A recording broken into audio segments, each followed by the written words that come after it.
মাত্র দুটো উপকরণ দিয়ে চটজলদি সন্ধ্যার জন্য এই টিফিনটি রেডি করে নিতে পারো।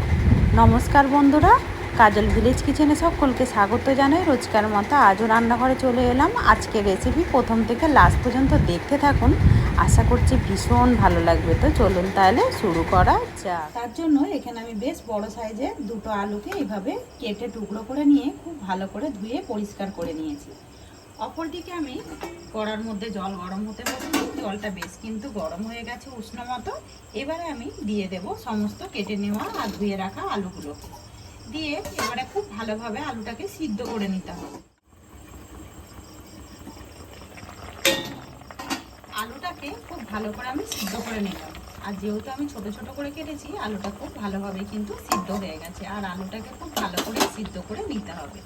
এবারে সমস্ত আলুগুলোকে জল থেকে একটা ছাঁকনির মধ্যে ছেঁকে তুলে নিয়ে এবারে একটা বাটির মধ্যে নিয়ে নেব। সমস্ত আলুগুলোকেই আমি একটা পাত্রের মধ্যে তুলে নিলাম। এবারে এর মধ্যে কিছু উপকরণ দিয়ে দেব, যেগুলো আমরা রোজকার মতো মশলা বাড়িতেই ব্যবহার করে থাকি, সেই মশলা দিয়ে দেব। দিয়ে দেবো হলুদ গুঁড়ো, দেবো এখানে লঙ্কার গুঁড়ো, তো ঝালটা তোমরা তোমাদের মাপ মতোই কিন্তু ব্যবহার করবে। দিয়ে দেবো জিরে গুঁড়ো, দিয়ে দেবো ধনে গুঁড়ো। এখানে আমি কয়েকটা সবজি কেটে নিয়েছি, যেমন ধনে পাতা, কাঁচা লঙ্কা আর এখানে পেঁয়াজ। এগুলো সব বেশ ছোট ছোট টুকরো করে কেটে নিয়েছি, আর এইভাবেই কেটে নিতে হবে। আর এই সন্ধ্যার সময় যদি এরকম কিছু রান্না হয়, তাহলে কিন্তু একদম সিঙ্গারা কচুরি খাওয়াই ভুলে যাবেন, এইভাবে যদি একটু টিফিনটা একটু অন্য স্বাদের বা অন্য রকমের হয়। এবারে পেঁয়াজ আর কাঁচা লঙ্কা, ধনে পাতা সমস্ত উপকরণগুলোকেই আমি দিয়ে দিলাম ওই আলুর মধ্যে। শত লাস্টে যেটা দেবো স্বাদ মতো লবণ বা মাপ মতো লবণ। লবণ তো অতি অবশ্যই দিতে হবে, না হলে কিন্তু এর স্বাদই পাওয়া যাবে না। এবারে সমস্ত উপকরণগুলোকে খুব ভালো করে আমি হাত দিয়ে মেখে নেব।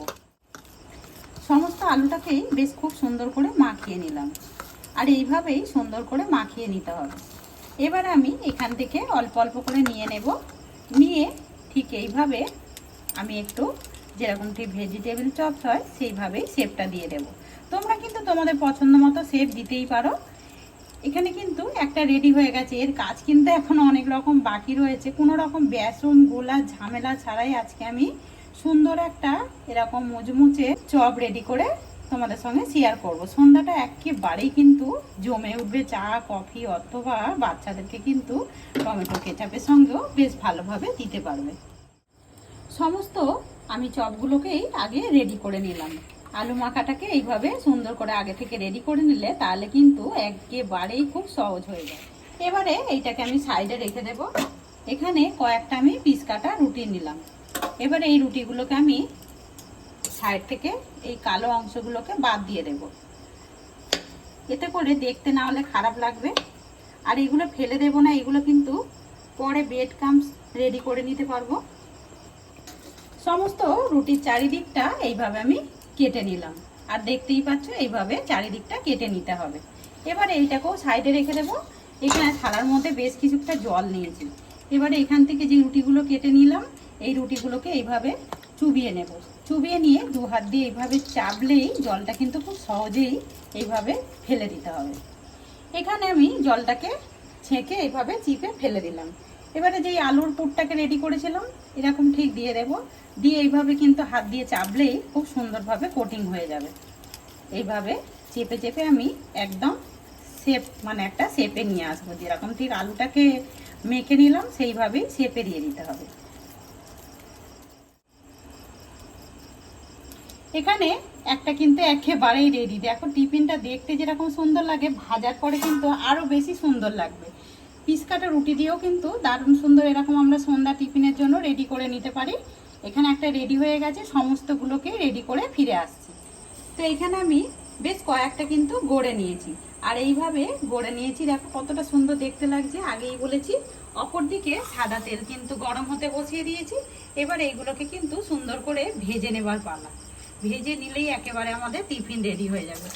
এবারে একে একে তেলের মধ্যে এগুলোকে ছেড়ে দেবো। আর আলুগুলো কিন্তু একটু গরম নেবার চেষ্টা করবে, এতে করে টিফিনটা খেতে কিন্তু ভালো লাগবে।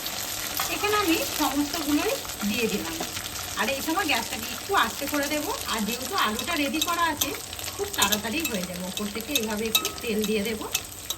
এইভাবে ওপর থেকে গরম তেল দেবে, দেখবে এগুলো কিন্তু আপনি আপ এইভাবে সুন্দরভাবে ছেড়ে যাবে।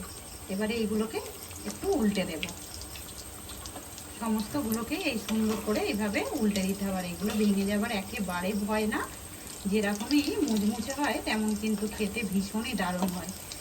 একবার এইভাবে বাড়িতে যদি কেউ চলে আসে অতিথি কিন্তু রেডি করে নিতে পারবে, সামান্য কয়েকটা উপকরণ দিয়ে। দেখো একদম মুখরোচক একটা টিফিন রেডি করে নিতে পারি আমরা।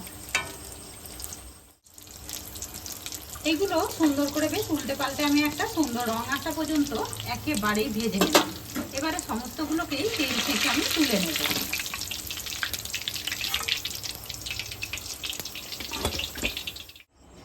সমস্ত টিফিনগুলোকেই বেশ ভেজে সুন্দর করে একটু টমেটো কেচাপ দিয়ে সাজিয়ে নিলাম। এতে যেমন বাচ্চাদের দেখতে আকর্ষণ হবে, খেতে কিন্তু আরও বেশি ভালো লাগবে।